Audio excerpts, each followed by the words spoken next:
Hi வணக்கம் friends. இன்றைக்கி என்ன வீடியோவில் பார்க்க போகிறோம் அப்படின்னா, இந்த பெட்ரோல் காரில் வர பிரச்சனைகளை பற்றி தான் மெயினாக பார்க்க போகிறோம். அதாவது பெட்ரோல் காரில் இப்போது நிறையா ஸ்டார்டிங் பிரச்சனை இந்த மாதிரி நிறையா பேர் கமெண்ட்ஸில் கேட்டிருந்தாங்க. அது என்ன பார்த்தீங்கன்னா, பெட்ரோல் டேங்கில் வர இருந்து நம்ம இன்ஜினுக்கு ஃபியூல் எப்படி சப்ளை பண்ணுது, அந்த ஃபியூல் லைனில் என்னென்ன மாதிரியான பிரச்சனைகள்லாம் வரும், இந்த பிரச்சனைகளை வராமல் தவிர்க்கிறதுக்கு நம்ம என்னென்ன செய்யணும் அப்படின்றத பற்றி அந்த வீடியோவில் ஃபுல்லாக சொல்ல போகிறேன். அதாவது ஃபஸ்ட்டு பெட்ரோல் காரில் எப்படி உங்களுக்கு கரெக்டாக ஃபியூல் இன்ஜினுக்கு வருது அப்படின்றத நீங்கள் பேசிக்காக தெரிஞ்சு வச்சுக்கணும். எப்படி பார்த்தீங்கன்னா, அவங்க உள்ள சாவி இருக்குது பார்த்தீங்களா, இக்னிஷனில் சாவி போடும்போது அந்த டேஷ்போர்டில் எல்லா லைட்டையும் வார்னிங் லைட் எரியும். இந்த வார்னிங் லைட் எரியும் போது ஒரு குறிப்பிட்ட செகண்ட் டேங்குக்குள்ளே ஒரு சப் மோட்டார் மாதிரி குட்டியாக ஒரு மோட்ரு இருக்கும். அந்த மோட்ரு ஆன் ஆகி உங்களுக்கு ஃபியூல் ப்ரெஷராக உங்களுக்கு இன்ஜினுக்கு சப்ளை பண்ணும். அந்த இன்ஜினுக்கு சப்ளை பண்ணுற இடம் பேர் இந்த காமன் ரயில் சொல்லுவோம். அந்த காமன் ரயில் உங்களுக்கு காமிக்கிறேன். இந்த ஐட்டனில் இன்ஜின் பிரித்து வச்சுக்கோம். அதனால் நம்மகிட்ட கையில் காமன் ரயில் இருக்குது. இந்த ஃபியூல் உங்களுக்கு டேங்க்லேருந்து பம்ப் ஆகி கரெக்டாக இந்த இடத்துல தான் அது கோல் மாதிரி தெரியுதா, இது பைப் மாதிரி தான் இருக்கும். இது காமன் ரயில். இந்த இடத்துல ஃபியூல் எப்பயுமே சாவி ஆன் பண்ணதுலேருந்து இன்ஜின் ஓடிக்கிட்டே இருக்கும்போது வரைக்கும் ஃபியூல் ப்ரெஷராக இந்த இடத்துல இருந்துக்கிட்டே இருக்கும். அதுக்கு கீழே இருக்குது பார்த்திங்கன்னா 4 இது 4 சிலிண்டர் இன்ஜின். இதெல்லாம் 4 இன்ஜெக்டர் கொடுத்துருப்பாங்க. இந்த இன்ஜெக்டர் வழியாக தான் அந்த முன்னாடி சின்ன சின்ன மைக்ரோ ஹோல்ஸாக இருக்கும். அந்த ஹோல்ஸ் வழியாக உங்களுக்கு இன்ஜினுக்கு இந்த பெட்ரோல் டைமிங் ஏற்ற மாதிரி தெளிக்கும். ஆனால் டீசல் காரில் என்ன ஆகும் அப்படின்னு பார்த்தீங்கன்னா, இதே மாதிரி தான் இருக்கும். ஆனால் இன்ஜெக்டர் டேரெக்டாக இன்ஜினோட போர் இருக்குது, அந்த சிலிண்டர் இருக்குது பார்த்திங்களா, அதுக்கு உள்ளே கரெக்டாக தெளிக்கும். இது அப்படி தெளிக்காது. உங்களுக்கு அந்த மேனிஃபோல்டுன்னு சொல்லுவோம்.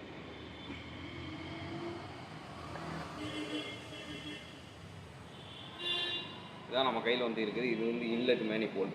இந்த இன்லெட் மேனிஃபோல்டு இந்த மவுத் இருக்குது பார்த்தீங்களா, இந்த மவுத் இடத்துல இந்த இடத்துல ஃபிட் பண்ணியிருப்பாங்க.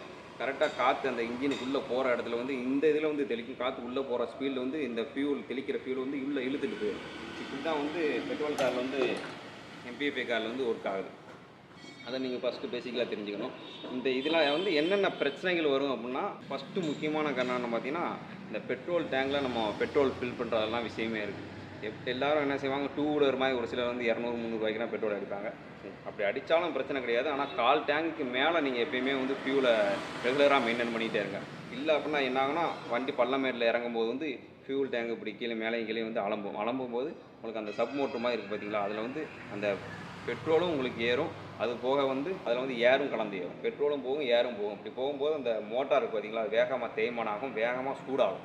பண்ணுறப்போ உங்களுக்கு இந்த ப்ரெஷர் இதுக்கு சரியான பில் பண்ண முடியாது. கரெக்டாக உங்களுக்கு பெட்ரோல் ஃபியூல் ப்ரெஷராக அந்த இடத்துல நின்றுட்டு இருக்கும். இப்போ நிற்க முடியாது. கொஞ்ச நாள் கழிச்சு அந்த ஃபியூல் பம்பு இருக்குது பார்த்தீங்கன்னா, அதுவும் கொஞ்சம் கொஞ்சமாக தேய்மானம் ஆக ஆரம்பிச்சிடும்.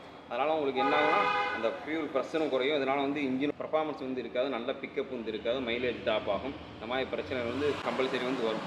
அது போக அந்த பெட்ரோல் டேங்கில் நீங்கள் ரொம்பையும் பெட்ரோலை அடிக்காமல் இருந்தாலும் அந்த டேங்கில் ரஸ்ட் ஏற்படுறதுக்கு ரொம்ப வாய்ப்புகள் இருக்குது. இதுக்கும் அந்த ஃபியூல் பம்புக்கு இடையில ஃபியூல் ஃபில்ட்ரு கொடுத்துருப்பாங்க. அந்த ஃபியூல் ஃபில்ட்ரு ரஸ்ட்டு பூராமே பிளாக் ஆகும். அப்படி நீங்கள் அதை தொடர்ந்து கவனிக்காமல் நீங்கள் மாற்ற மாட்டிங்கன்னா, வேறு வழி இல்லாமல் அந்த ப்ரெஷரில் தூசியும் சேர்ந்து இந்த ரயிலில் நிற்கும். இது பெட்ரோலை உங்களுக்கு இன்ஜினுக்கு தெளிக்கும் போது இந்த இன்ஜெக்டரில் மைக்ரோ ஹோல் ஏற்கனவே சொல்ல மாதிரி அந்த மைக்ரோ ஹோல்ஸ் ஒரு 7-8 ஹோல்ஸ் இருக்கும். ஒரு அடையாளுக்கு மாறும். அந்த ஹோல்ஸ் கொஞ்சம் கொஞ்சமாக பிளாக் ஆக ஆரம்பிக்கும் போது உங்களுக்கு இன்ஜெக்டர் வேலை செய்யாமல் போகலாம். அதாவது பெட்ரோல் வெளியே வராது. ஆனால் உங்களுக்கு மால் ஃபங்க்ஷன் காமிக்காது. அந்த செக் இன்ஜின் லைட் வண்டியில் காமிக்காது. இதில் அடப்பு இருக்கும்போது உங்களுக்கு அந்த லைட் வார்னிங் லைட் காமிக்காது. இந்த இன்ஜெக்டர் ஃபால்ட் ஆனால் மட்டும்தான் உங்களுக்கு வார்னிங் லைட் காமிக்கும்.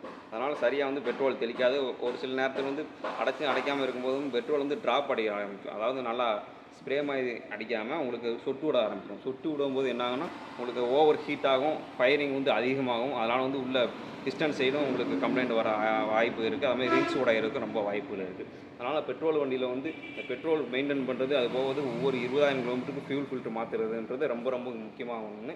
நான் நிறையா மெயின்டெனன்ஸ் வீடியோவில் சொல்லியிருக்கேன். இப்போ நம்ம ஃபுல் அண்ட் ஃபுல் ஓவராலாக மெயின்டெனன்ஸ் வீடியோ ரொம்ப லாங்காக சொல்லிகிட்டே இருக்கும். அது ஒரு சிலருக்கு இன்ட்ரெஸ்ட் இல்லாமல் இருக்குது. அதனால் நம்ம இப்போ வண்டியில் என்னென்ன ஸ்பேர்ஸ் இருக்கோ அதை பற்றி ஒரு சின்ன சின்ன வீடியோக்கெலாம் போடலான்னு தான் இப்போ இந்த வீடியோ ஆரம்பிச்சிருக்கேன். இனிமேல் கண்டினியூஷன் ஒவ்வொரு ஸ்பேர்ஸ் என்னென்ன வேலை செய்யுது, அதனால் என்னென்ன பிரச்சனைகள் வரும், அதை எப்படி அதில் சரியாக கண்டுபிடிச்சி நம்ம சரியாக சர்வீஸ் பண்ணுறது அப்படின்றத பற்றி தான் அடுத்து வர வீடியோக்குள்ள தான் சொல்ல போகிறேன்.